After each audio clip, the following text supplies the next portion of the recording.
kalau saya boleh cerita yang lagi tren saat ini justru yang tadi menarik Pak Boy bilang transaksi e-commerce. Oke. Itu saat ini yang sangat tinggi angka kejahatan, angka fraud ya kalau istilah di perbankan, angka fraud transaksi itu adalah dari transaksi e-commerce.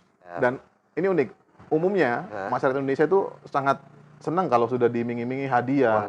Bank tidak pernah meminta data kartu kredit termasuk OTP, CVV, 3 angka pengaman, itu bank tidak pernah meminta.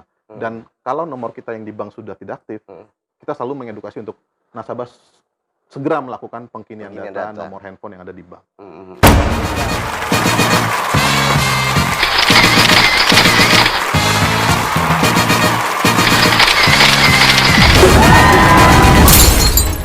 Ryan Little.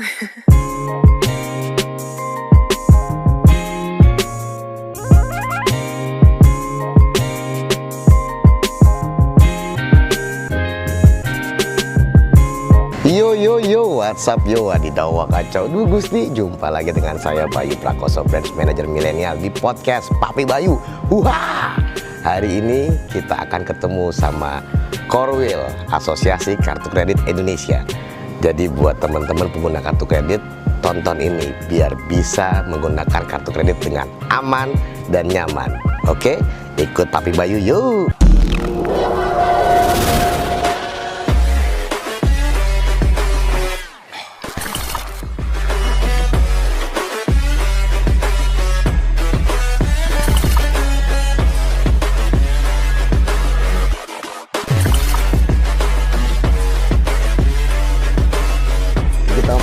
Dohar Situmorang.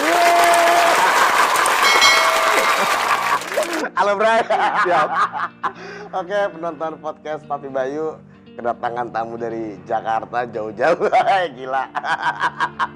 Khusus buat Mas Bayu. Siap. Ini teman ya dari kecil lah, dari SMP ya.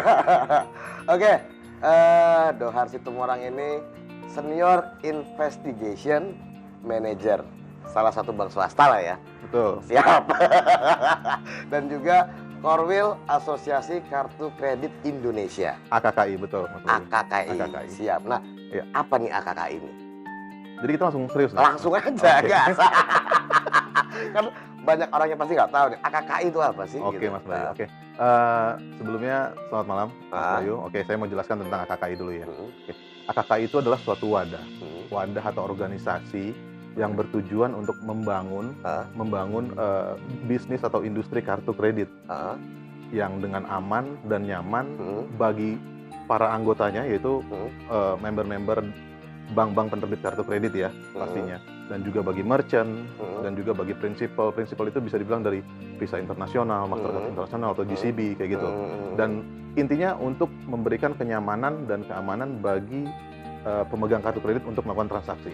Oke. Keuntungannya apa kalau digabung di AKKI tadi itu? Kalau bagi member, keuntungannya bergabung di AKKI adalah kita bisa saling berkoordinasi.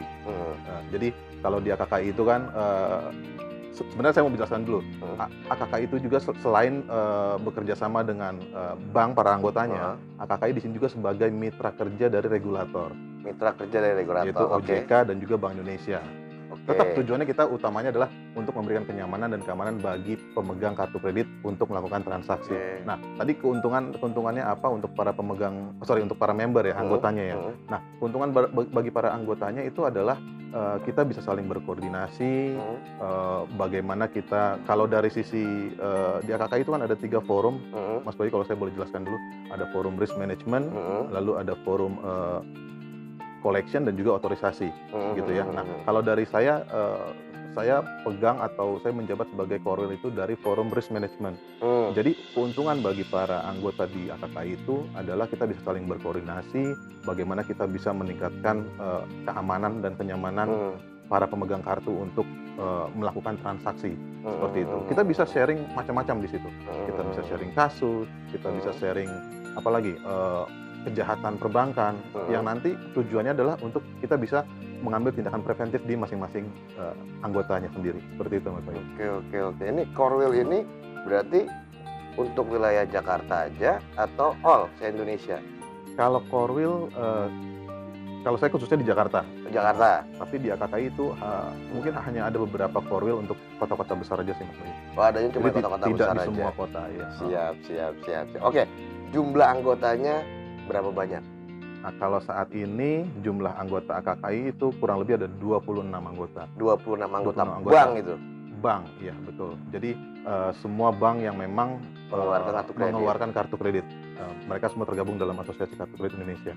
Dan mungkin kalau saya boleh informasi berdasarkan data terakhir ya dari bank yang bergabung di Asosiasi Kartu Kredit ini, kita sudah memiliki jumlah kartu kredit yang mencapai 17 juta lebih. Pengguna kartu kredit, betul. Dan juga kita bekerja sama dengan kurang lebih 450.000 merchant itu toko-toko ya, Mas Boy, ya, seperti itu. Oke, siap. Nah, visi misi AKKI sendiri. Nah, kalau visi misi AKKI yang tadi saya sudah jelaskan di awal, visi misi utamanya adalah bagaimana kita bisa memberikan keamanan, kenyamanan bagi semua pemegang kartu kredit untuk bisa bertransaksi dengan aman. Bukan cuma bagi pemegang kartu, tapi mitra juga tadi yang saya bilang, merchant, toko-toko, begitu juga prinsipal seperti itu. Oke, emang keamanan ya kan, ngomongin keamanan. Ini kejahatan apa sih di perbankan ini, khususnya industri kartu kredit ya? Terus jenis kejahatannya apa nih yang lagi tren sekarang? Oke, ini menarik nih. Nah, kalau bicara kejahatan, pastinya setiap masa atau dia biasanya ada evolusinya ya kejahatannya. Dari yang tipe A, B, lalu dia berkembang sesuai zaman gitu loh, Mas Bayu. Jadi kalau boleh saya jelaskan satu persatu, mungkin waktunya nggak cukup di sini. Santai ya, santai. Dikit-dikit aja. Iya. Tapi kalau yang tren lah, yang beberapa, lagi tren. Nggak, kalau salah satunya adalah yang umum disebut counterfeit. Counterfeit itu adalah kartu palsu. Kartu palsu yang awalnya karena ada pencurian data dulu, seperti itulah ya. Pencurian data kartu lalu diduplikat ke kartu palsu. Tapi sejauh ini karena semua kartu kredit di Indonesia khususnya ya, semua sudah chip, ya kan, sudah chip lagi. Jadi makanya Pak Bayu mungkin kalau punya kartu kredit sekarang transaksinya sudah di-insert tuh, nggak ada lagi sudah nggak ada lagi di swipe ya. Emang enakan nyolok emang. Jadi potensial pencurian datanya itu sudah sangat susah. Dan menurut data pun untuk kasus counterfeit ini semenjak kartu kredit menggunakan pengaman chip ini sudah sangat turun drastis untuk kasus counterfeit ya, kartu palsu ya. Biasanya gimana sih cara ngegandain kartu berarti ya? Iya, ngambil data kartu, gimana caranya itu? Nah, ini saya sebenarnya nggak bisa detail kasih tahu Pak Bayu. Oh, nggak boleh nanti Pak Bayu nanti contoh. Oh iya benar. Tapi di YouTube banyak loh gitu ya. Cara-caranya. Oke, itu jadi perhatian kita. Iya, tapi ya counterfeit itu kan kartu palsu. Itu awalnya karena ada pencurian. Pencurian itu skimming itu. Betul, itu skimming salah satunya. Ya, jadi pencurian banyak modelnya dari skimming atau dari skimmer lah alatnya. Kalau skimming namanya skimmer ya alatnya. Nah, dari situ sudah dicuri kartunya, data kartunya ya. Lalu ya dia punya yang namanya blank card nih, kartu apa saja lah, kartu sembarang. Dan dia akan duplikat data yang sudah dicuri itu ke kartu itu. Nah, sudah, nanti selanjutnya dia tinggal melakukan transaksi aja. Canggih ya? Canggih. Nah, umumnya kalau data-data kartu yang dicuri, misalkan data kartu Indonesia dicuri gitu ya, dia umumnya pemakaiannya digunakan di luar Indonesia. Sebaliknya pun begitu. Kalau data kartu mungkin yang di negara di luar Indonesia dicuri, dia pakainya bisa jadi di Indonesia gitu. Pertanyaannya gini, ada kita e-commerce banyak. Ya. Sekarang yang pakai kartu kredit pakai 3 angka di belakang. Iya. Ya kan? Nah, ini menarik nih, Mas. Ya, itu bisa nggak dipakai? Kan dia pegang berarti kan, datanya kan masuk ke dia. Kartu kita bisa nggak dipakai sama dia untuk menggunakan, disalahgunakan lah? Sangat bisa. Kalau dia sudah menguasai yang namanya data nomor kartu, ya apalagi kalau Mas Bayu mungkin sering lah transaksi di marketplace ya, e-commerce ya. Kalau dia sudah menguasai yang namanya nomor kartu, expired date, masa berlaku kartu, lalu tiga angka di belakang kartu, itu umumnya pasti sudah bisa melakukan transaksi kalau Mas Bayu. Nah sekarang perannya AKKI sendiri di situ gimana? Nah, itulah kita di sini, makanya tadi kan ada pertanyaan kalau saya ingat ya, pertanyaan Mas Bayu tadi, kejahatan apa sih yang lagi tren gitu ya. Nah, kalau saya boleh cerita yang lagi tren saat ini justru yang tadi menarik Pak Boy bilang transaksi e-commerce. Itu saat ini yang sangat tinggi angka kejahatan, angka fraud ya, kalau istilah di perbankan, angka fraud transaksi itu adalah dari transaksi e-commerce. gitu. Bahaya berarti ya. OTP, familiar ya dengan OTP transaksi. Kalau transaksi di internet kan akan dikirim 3 angka pengaman. Kode OTP, Oke, kode OTP. SMS ya. Iya, di SMS. Nah, ini yang sekarang lagi marak. Yang lagi tren lah di industri kartu kredit. Macam-macam modusnya. Ada yang bisa disebut modusnya social engineering. Social engineering itu nasabah dihubungi langsung oleh pelaku, mengaku bank, mengaku dari bank. Bahkan kadang dia mengaku dari AKKI ada juga. Dari AKKI. Oknum ini mengatasnamakan AKKI. Dia memberikan alibi apa saja kepada pemegang kartu supaya pemegang kartu percaya bahwa dia adalah anggota bank ataupun anggota KKI gitu. Lalu dia minta kode OTP Pak yang diterima oleh si pemegang kartu melalui SMS. Siap. Dan ini unik. Umumnya masyarakat Indonesia itu sangat senang kalau sudah diiming-imingi hadiah, ya kan kayak gitu. Nah, biasanya mereka akan begitu alibinya.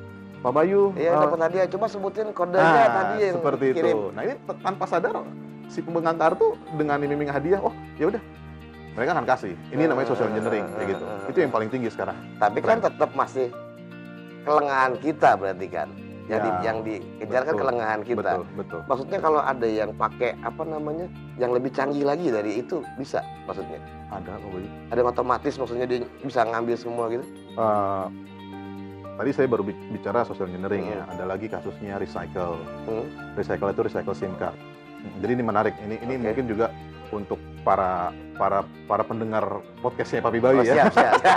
Yang khususnya pengguna kartu kredit. Nah, Pak Bayu mungkin ini saya ambil contoh. Pak Bayu punya nomor handphone yang tercatat di salah satu bank. Yes. Lalu Pak Bayu mati nomornya. Sudah hangus lah, katakanlah sudah tidak digunakan. Lalu karena Pak Bayu merasa nomor handphone saya di bank itu aman, jadi Pak Bayu pun tidak melakukan pengkinian data ke bank, tidak melakukan pembaharuan data lah bahasanya gitu ya. Jadi dibiarkan saja. Nah, kita nggak tahu, mungkin para pendengar di sini juga mungkin perlu tahu bahwa kalau saya boleh menyinggung perusahaan telekomunikasi, ya di sana untuk nomor-nomor yang sudah hangus, yang sudah tidak digunakan, itu mereka bisa untuk dijual kembali, betul. Dan yang pastinya berganti kepemilikan. Nah itu yang bahaya, gitu. Itu yang bahaya, apalagi kalau berganti kepemilikan yang disengaja oleh pelaku untuk men-take over nomornya Pak Bayu tadi yang sudah tidak aktif. Nah otomatis kalau sudah dikuasai oleh pelaku, berpindah tangan nomor itu, dan dia mengetahui data-data kartu Pak Bayu, nah itu kan tinggal gampang dia melakukan transaksi. Nah, tapi ini yang menarik, Pak Bayu. Terkait data bocor tadi ya, mungkin saya bisa kembangkan di sini. Pak Bayu kalau masuk ke gedung aja, gitu ya, ke gedung ini, pasti kasih KTP, catat mau ketemu dengan siapa, nomor handphone. Betul. Ada juga yang email. Yes. Itu saja sudah data bocor loh, Pak Bayu. Iya, benar. Kita nggak tahu kan di gedung yang satu itu setelah kita tulis data kita kemana. Iya. Kita nggak tahu. Iya, benar. Ya kan? Apalagi sekarang billing statement, tagihan, ya kan? Itu semua sudah e-statement modelnya. Sudah nggak ada lagi yang tagihan dikirim ke rumah. Ada tapi sedikit, ya kan. Nah, umumnya ya kalau pengalaman saya ya, pelaku duluan membobol email. Nah, ketika membobol email, tahu semua dia kartu yang ada di situ. Ya. Mati, iya. Nah itu. Nomor handphone pun Pak Bayu. Iya. Nah, artinya ketika dia sudah menguasai data kartu, dia akan leluasa menelpon Pak Bayu juga dengan alibi apa saja. Apalagi untuk orang-orang awam, pasti target mereka tuh. Iya, buat sales juga berguna itu. Itu ya. Database ya. Ya itu jadi tanpa kita sadari Pak Bayu, tanpa kita sadari. Phishing juga bisa jadi. Phishing. Ya kan? Kita terima SMS. Anda sebagai pemenang, Anda sebagai pemenang undian dari voucher salah satu perusahaan telekomunikasi misalkan. Nah, klik link ini untuk informasi lebih lanjut. Oke, ngisi data. Diklik lah. Orang kan kalau sudah dikasih tahu pemenang, pasti klik. Begitu diklik, suruh isi biodata, kayak gitu kan. Nah itu kan tanpa kita sadari, kita kasih sendiri sebenarnya. Iya, masuk. Ya untuk pelaku masuk kayak gitu. Benar. Nah itu loh, Bang. Tapi tidak menutup kemungkinan tadi yang Pak Bayu bilang, apakah ada indikasi dari internal? Ada indikasi, tapi kan harus tetap melalui pembuktian, entah dari pembuktian dari penyidik kepolisian atau dari audit dari internal bank itu sendiri gitu. Dan harus terjadinya masif kalau memang itu bocornya dari bank seperti itu. Oke, pengalaman kasus lah ya yang pernah ditanganin. Iya. Apa nih? Kalau pengalaman ya saya sebagai investigator aja, investigator Yang seru lah. Unik-unik sih Pak Bayu, Unik-unik unik-unik ya. sih. Siap, dan, siap. dan biasanya masing-masing investigator punya cerita masing-masing gitu ya. Apalagi dulu yang tadi saya bilang untuk tipe kasus counterfeit kartu palsu. Itu zaman dulu, waduh itu kita nggak bisa pacaran Pak Bayu. Berat ya? Nggak bisa pacaran. Jadi di kita ada kode tertentu untuk transaksi yang menggunakan kartu palsu. Namanya kode 10. Kalau di investigator di AKKI biasa disebutnya kode 10. Nah, kode 10 itu kita bekerja sama dengan merchant. Jadi ketika merchant menerima transaksi yang diindikasikan kartu palsu, dia akan telepon ke otorisasi bank itu, bank kartunya. Dia akan kasih tahu dan itu akan ada pertanyaan dengan kode-kode tertentu yang memastikan bahwa ini kartu palsu. Dan setelah confirm ini kartu palsu, si investigator saya misalkan zaman dulu itu harus segera ke merchant. Harus segera ke merchant, datang ke merchant yang telepon itu untuk menangkap pelaku. Tapi sebelumnya harus bekerja sama dengan polisian lah ya. Karena kan kita tidak berhak menangkap sebenarnya kan. Seperti itu. Nah, jadi kalau tadi saya bilang kabur nggak bisa pacaran. Nah, itulah pinter-pinternya si merchant atau merchant nanti bisa misalkan merchant di mall atau di ITC, dia bisa bekerja sama dengan keamanan sih sebenarnya. Satpam di gitu. Nah, yang tadi saya bilang pengaruh. Kita kalau dulu zamannya lagi masih pacaran, tiba-tiba ada kode 10. Langsung berangkat? Ya berangkat, pacar tinggal. Iya. Pacar tinggal. Kentang ya? Ya kan pekerjaan Pak Bayu, itulah resiko. Itu suka dukanya. Tapi kalau yang paling berat yang saya pernah alami ya, itu kalau nggak salah di tahun-tahun 2009 atau 2010 itu. Saya pernah takut datang ke salah satu daerah, ya kita sebut ke Bali gitu. Karena saya dapat ancaman dari satu oknum di sana. Sampai saya dapat SMS, saya dapat telepon yang dia sampai bilang, jangan sampai saya melihat Bapak Dohar di Bali. Kira-kira kalau itu di SMS ke Pak Bayu bagaimana tuh? Begitu dia di Jakarta, dia juga kasih tahu, saya sekarang lagi di Jakarta. Jangan sampai saya lihat Bapak Dohar ada ketemu saya. Nah itulah suka dukanya lah ya. Serem ya? Ya agak-agak serem sih. Dan kalau di lapangan pun kita kalau lagi investigasi gitu ya, kita kadang bertemu dengan pelakunya langsung, itu sangat potensial. Sangat potensial. Nah itu pintar-pintar kita lah di lapangan seperti itu. Banyaklah teknik-tekniknya. Siap. Gitu. Jadi makanya yang tadi saya bilang, AKK ini juga berkoordinasi dengan pihak keamanan kepolisian, ya tetap tujuannya untuk memberikan keamanan dan kenyamanan bagi pemegang kartu kredit. Seperti itu. Oke, Kakak Lalai. Terakhir lah. Ya. Terakhir nih ya, yakin ya. Pesan-pesan ya kan buat penonton podcast Papi Bayu, khususnya pengguna kartu kredit. Ya. Gimana sih cara menggunakan kartu kredit yang aman, nyaman lah. Oke. Jadi di tips buat semua pemegang kartu ya. Siap. Oke. Pada intinya Mas Bayu, kita harus menjaga data pribadi kita. Data pribadi kita dan juga data terkait data perbankan kita seperti data kartu kredit. Itu yang harus kita jaga. Karena kadang kita lupa Pak Bayu. Kita kadang lupa. Kita mengisi data kita di sosmed itu semuanya kita isi. Nomor handphone, nama lengkap, tanggal lahir, seperti itu. Itu yang kadang bisa dibilang kita terlalu terlalu terbuka terhadap data pribadi kita di sosmed dan yang itu sangat bisa disalahgunakan oleh oknum. Gitu. Nah, yang kedua, jangan pernah percaya kepada siapapun yang menghubungi kita atau nasabah untuk meminta kode OTP transaksi. Sekalipun itu yang mengaku dari karyawan bank. Karena apa? Karena pihak bank tidak pernah meminta data-data kartu termasuk OTP dari tangan nasabah. PIN pun juga enggak. PIN pun tidak. Tidak pernah minta. PIN tidak pernah minta. Lalu yang selanjutnya, yang tadi saya bilang ke Pak Bayu, jika kita sadar nih nomor handphone kita yang tercatat di bank ini sudah tidak aktif, segera lakukan pengkinian data. Jangan sampai nomor handphone kita itu berganti kepemilikan yang nantinya bisa menimbulkan kerugian bagi kita. Siap. Luar biasa. Ya itu seiring dengan upaya bank juga tetap melakukan edukasi kepada nasabah. Kita juga selalu melakukan edukasi baik itu melalui SMS, melalui billing statement, melalui email, melalui website kayak gitu ya. Kita selalu mengedukasi ke nasabah terkait tadi yang tips-tips tadi bahwa bank tidak pernah meminta data kartu kredit termasuk OTP, CVV, 3 angka pengaman, itu bank tidak pernah meminta. Dan kalau nomor kita yang di bank sudah tidak aktif, kita selalu mengedukasi untuk nasabah segera melakukan pengkinian data nomor handphone yang ada di bank.